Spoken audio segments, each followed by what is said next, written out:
Welcome to the Books Bible Study. We are here continuing Genesis chapter 46, verse 1.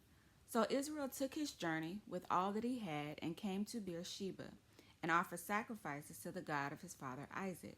Verse 2. Then God spoke to Israel in the visions of the night and said, Jacob, Jacob. And he said, Here I am. Verse 3. So he said, I am God, the God of your father. Do not fear to go down to Egypt, for I will make of you a great nation there. Verse 4. I will go down with you to Egypt, and I will also surely bring you up again, and Joseph will put his hands on your eyes. So Israel is taking the journey to Egypt at Joseph's request, right? And God continues to confirm his promise of protection and his promise of posterity.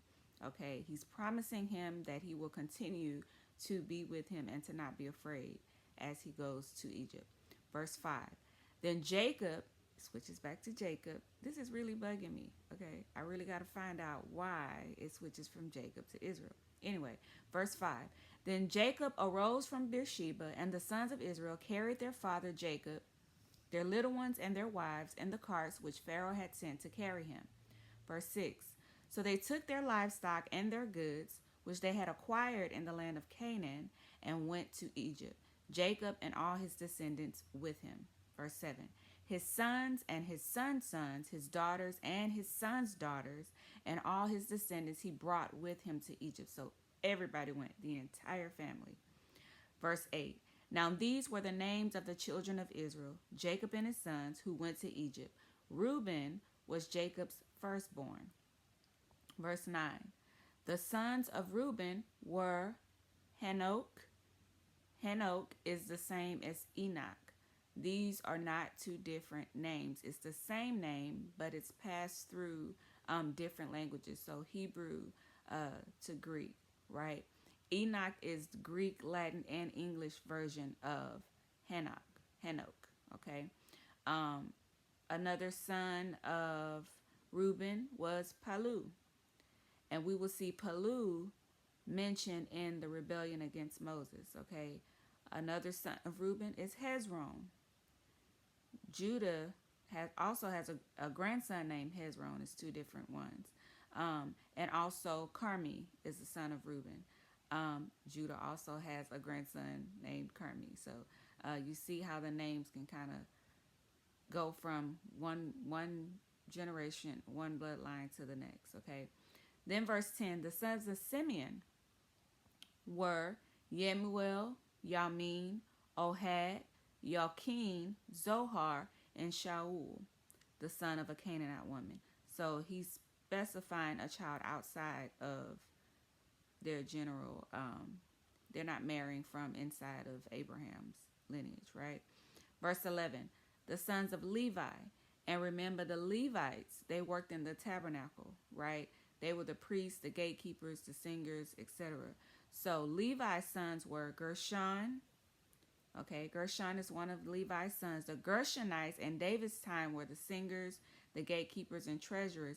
But in Moses' time, they were in charge of the fabrics of the temporary tabernacle, the one they would take down and move with them, like the curtains and things like that. Kohath, also a son of Levi. Kohath is the grandfather of Moses, Aaron, and Miriam. And the Kohathites also, they transported the sacred objects of the tabernacle. And Merari, son of Levi. They were in charge of the frames, the posts, the more heavier components of the tabernacle. And they were also singers and instrumentalists, okay? So those are the sons of Levi. Then you have verse 12. The sons of Judah were Er, Onan, Shelah, Peretz, and Zerah. But Er and Onan died in the land of Canaan. Remember, for their wickedness, God killed them.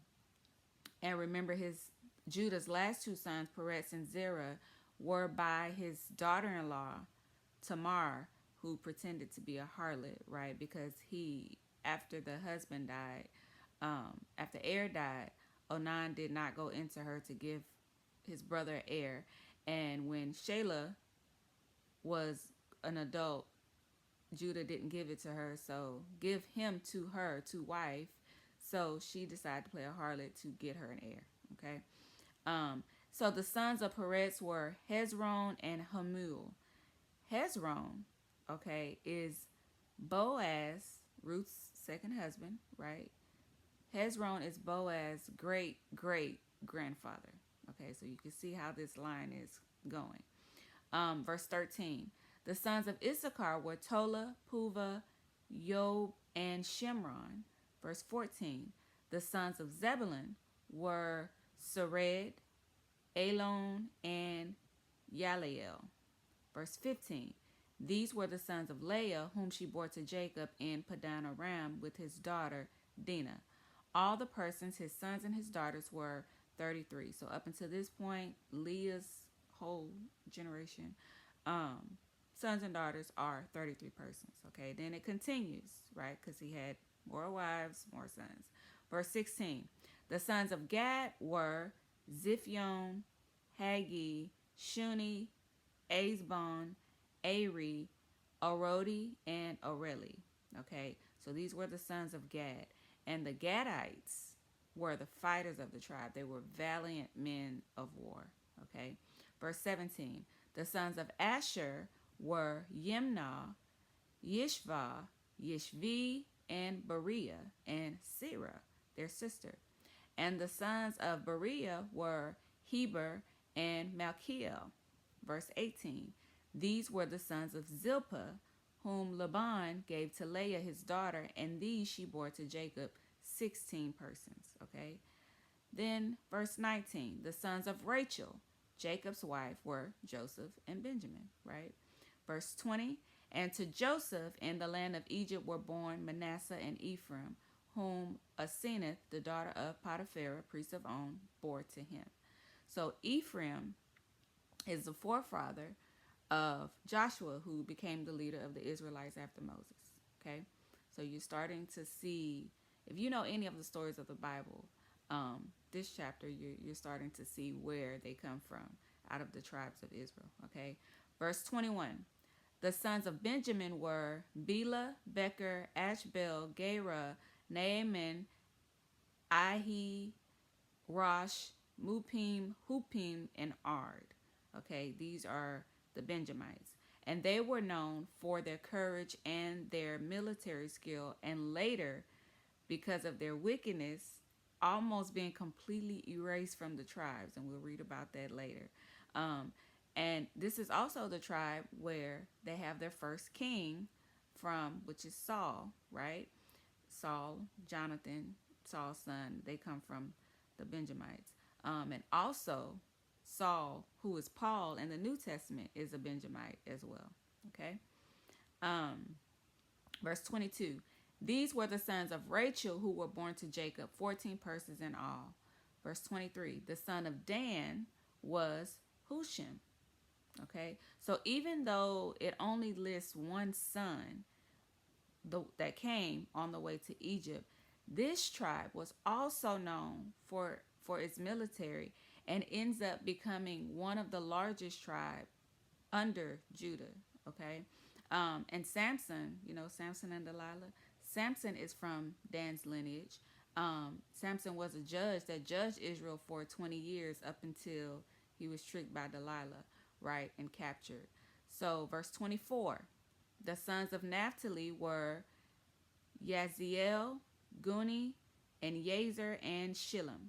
Verse 25, these were the sons of Bilhah, whom Laban gave to Rachel his daughter, and she bore these to Jacob, 7 persons in all.